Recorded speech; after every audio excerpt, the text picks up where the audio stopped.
Hello everyone, welcome back to Manovancha channel. ఎలా ఉన్నారు అందరూ? ఇది ఆస్ట్రేలియాలో జరుగుతున్న నైట్ మార్కెట్స్ అనమాట. ఇది ఒక పర్సన్ ఇది కుండీలా క్యారీ చేస్తున్నాడు కదా, అది క్యామెల్ కాఫీ.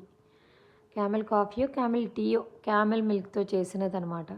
ఇది రమదాన్ మొత్తం జరుగుతుంది. ఈవినింగ్ 4 o'clockకి స్టార్ట్ అయ్యి మార్నింగ్ 4 వరకు ఉంటుందన్నమాట. మనం ఇండియాలో రంజాన్ అంటాం కదా, ఇక్కడ రమదాన్ అంటారు. ఇది ఎక్కువ ఆల్ కంట్రీస్ స్ట్రీట్ ఫుడ్స్ బాగా ఉన్నాయి. అండ్ వెరైటీ ఆఫ్ డ్రింక్స్ ఉన్నాయి. షుగర్ కేన్ జ్యూస్ ఉన్నాయి, ఫలూడా, ఇంకా డిఫరెంట్ డిఫరెంట్ డ్రింక్స్ ఉన్నాయి. డ్రింక్స్ ఇంకా స్ట్రీట్ ఫుడ్స్ మన కంట్రీ నుంచి అయితే పానీపూరి, దహీవడ అవి ఉన్నాయి. ఇంకా వెరైటీ ఆఫ్ కంట్రీస్ నుంచి వాళ్ళ వాళ్ళ కంట్రీస్ స్ట్రీట్ ఫుడ్స్ ఉన్నాయి. ఇంకా ఏమున్నాయి, పిల్లలకి కొన్ని టాయ్స్ ఉన్నాయి. అది అంత ఇంట్రెస్టింగ్‌గా లేదు కానీ most happening place for whole March month. Hope you all are like this video. Bye.